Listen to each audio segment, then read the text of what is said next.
16% reduction of murders in Jamaica. This is Undiluted News. Mikey Bones reporting. There has been a 16% reduction in murders so far this year, although several police divisions across the island have seen increases in shootings and killings. Statistics from the Jamaica Constabulary Force up to April 30 of this year shows that Clarendon recorded the largest increase in murders with 69.6%, followed by St. Anne with 53.3% and Hanover 40% compared with a similar period last year. The other police divisions recorded increase in murders are Manchester with 33.3%, Kingston Western 17.9%, and Kingston Eastern 11.1%. The police said there were 409 murders up to April 30 of this year, a reduction of 16.4% over last year. Statistics from the JCF shows that the Kingston Central Police Division recorded the highest number of shootings so far this year. 20 shootings have been recorded in that division up to April 30, a 66.7% increase when compared to the 12 shootings carried out during the corresponding period last year. 13 shootings have been recorded in St. Thomas compared with 8 during the same period last year, and this is an increase of 62.5%. The other police division which recorded increase in shootings are Clarendon with 35.7%, Kingston Eastern 25%, and St. Andrews South with 10.5%. Two Jamaica Constabulary Force officers have been charged with the rape of a 16-year-old girl in St. James in 2013.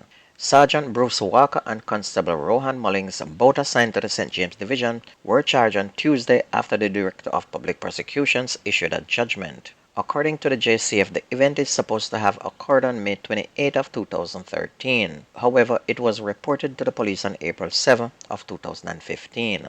The officers were allegedly responding to an assignment when the adolescent was sexually abused. Later, she was taken to the Center for the Investigation of Sexual Offenses and Child Abuse, Sisoka, where she filed a report. A date is being arranged for the men to appear in the St. James Parish Court. Meanwhile, Kevin Lewis, the man detained and accused alongside a 15-year-old female student last June in connection with the siege of a firearm in Rockford in Kingston, has been acquitted. Lewis was released on Tuesday of illegal possession of firearm and ammunition after his attorney Courtney Rowe filed a no-case submission.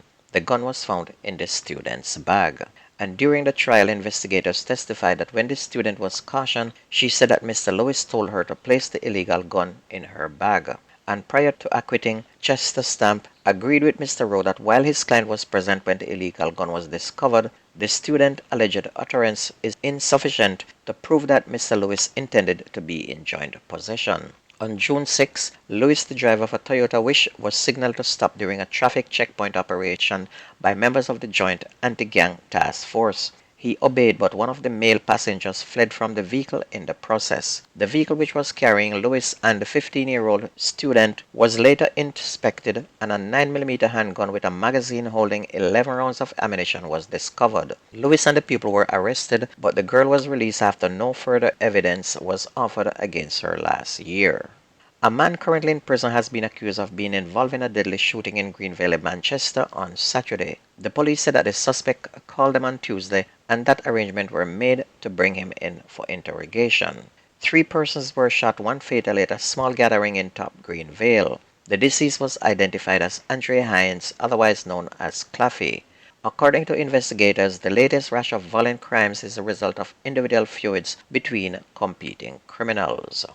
A man was killed and a 17-year-old student wounded during an attack by gunmen in Portmore in St. Catherine yesterday afternoon. 20-year-old Nashan Lewis of Gilbert Scheme in Old Britain died in the attack, which occurred about 1:30 in the Brighton Meadows. The police said that Lewis and others were at his house when a man armed with a gun entered and opened fire at them. Mr. Lewis and the teenager were taken to hospital, where he was pronounced dead and the teen was treated.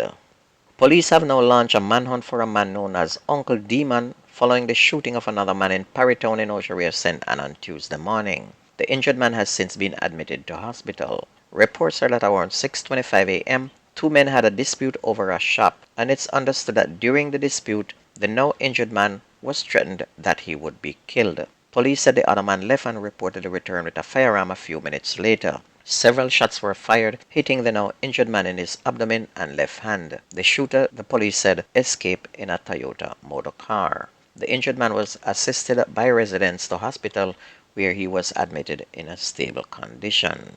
Onto sports, Martin Odegaard fired Arsenal back to the top of the Premier League as the Norway midfielder double-inspired a 3-1 win against Chelsea on Tuesday. Mikel Arteta's side lost control of the title race after last week's 4-1 defeat at Manchester City. Chelsea have now lost all 6 games since Frank Lampard returned as caretaker boss to replace the sacked Graham Potter.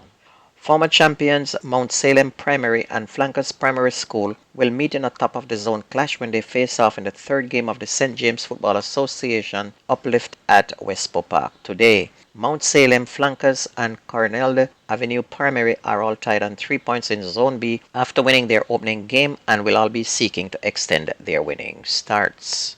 Meanwhile, the American track and field fraternity is mourning the death of 2017 World 100 meters champion Torrey Bowie, who died on Tuesday. 32-year-old Bowie, with 10.78 seconds done in Eugene, Oregon in 2016, is the joint 17th fastest woman of all time and joint 7th fastest American over the Blue Ribbon event. Bowie amassed a set of Olympic medals at the Rio Games in 2016. She got gold in 4x100 meters and silver in the 100 meters and bronze in the 200 meters behind Jamaica's Elaine Thompson-Herah, who secured gold in the sprint double.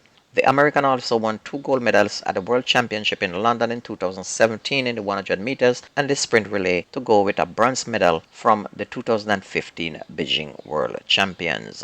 And Torrey Bowie, she's very young. 32 years old, and she's gone already. Anyway, if you ever miss the news on this radio station, please go to YouTube, type in Jamaican Undiluted News, listen, like, share, and subscribe to keep it going. My name is Mikey Bones. Have a wonderful day. Icon.